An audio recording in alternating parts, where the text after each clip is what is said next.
So many years ago, I had a car that had a very unusual accessory.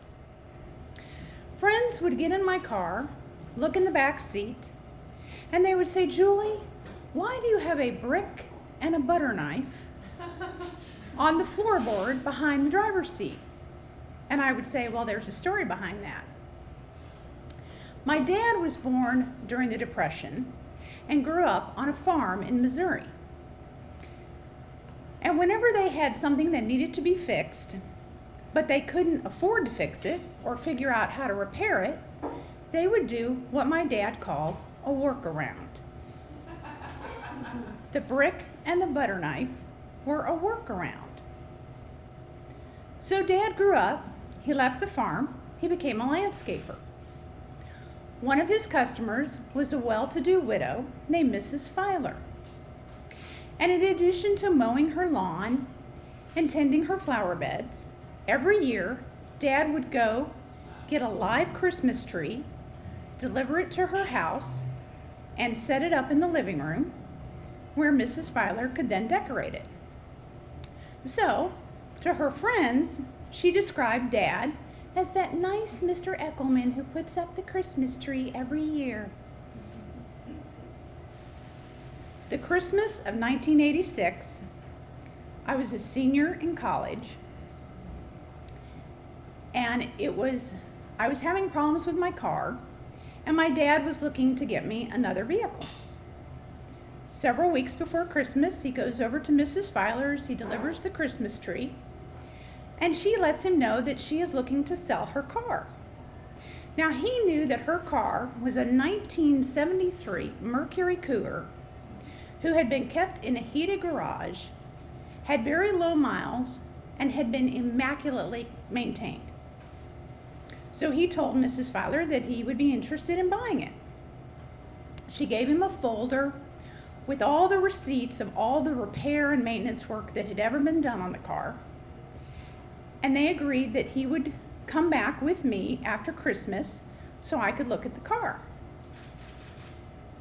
So we made plans after Christmas. Dad's driving the car. His friend Emil, who I consider a true mechanic, is in the passenger seat, and I'm in the back seat. And the reason I call Emil a true mechanic is because he knew how to fix things without necessarily replacing parts. And so he, for example, once did a tune-up several years later on this Mercury Cougar, spoiler alert,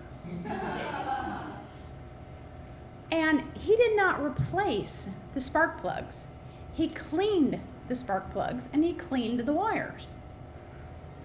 I take the car back home after he's finished, and I called him because this was back before cell phones, and I told him that the car ran better than it probably did the day they took it off the dealer lot when it was brand new.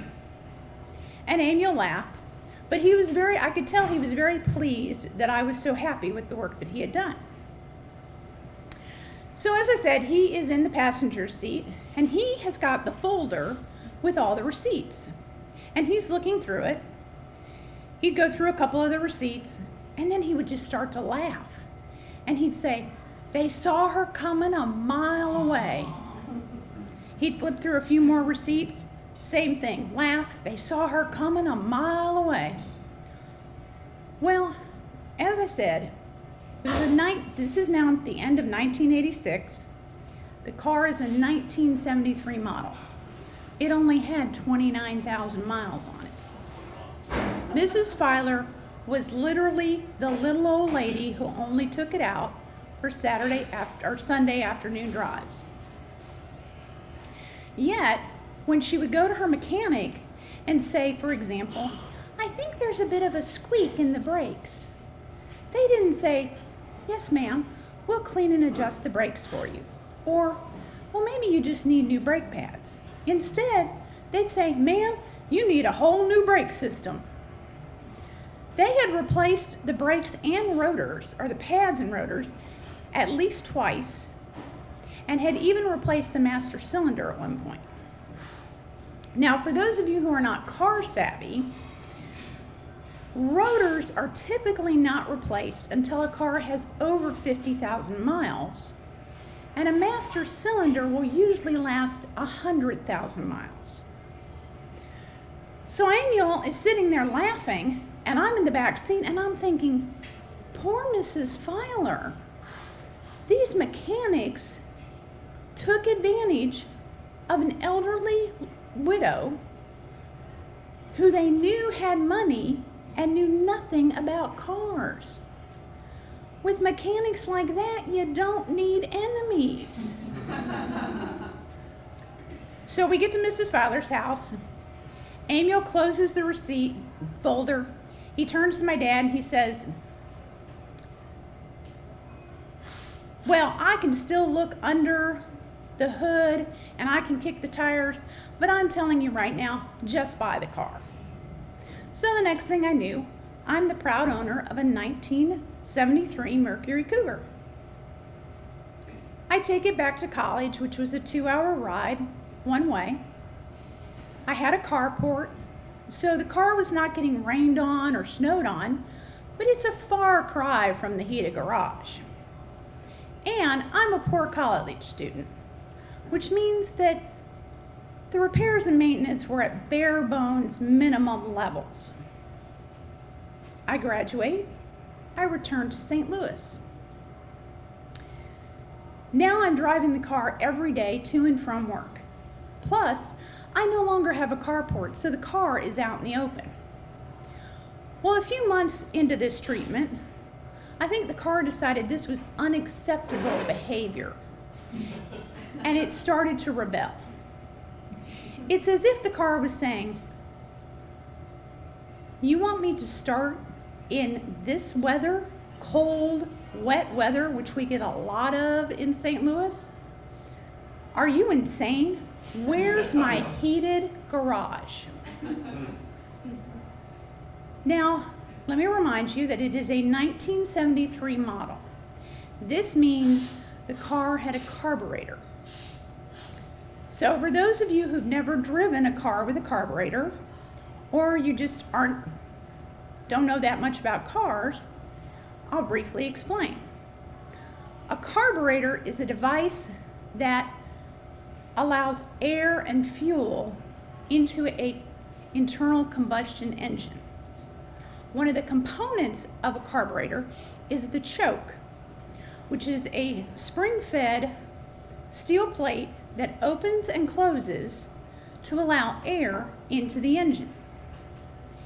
In reality, what was happening with the car was that the choke would get stuck in cold, damp weather, and thus the car would not start. So what I would do is I would pop the hood, open the carburetor, manually open the choke, but once again, spring-fed, so the minute you take your hand off the choke, it's going to close. And you have to have it open for the car to start. That's where the butter knife came in. So you take the butter knife and you stick it into the choke to keep it open. Okay, so now you go back and you start the car. That's great. Except that now the choke has to close in order for you to drive off. Well, the choke is still open. So, and if you take your foot off the gas, the car dies. So now you take the brick and you put it on the gas pedal to keep the car running, while you then go back around, take the butter knife out, close the choke, close the carburetor, close the hood. You're good to go. Needless to say, over time, I became very good at doing the whole brick and butter knife routine. It was the perfect workaround for a young, single professional who was working her very first job out of college. And that is the story of the brick and the butter knife. Thank you.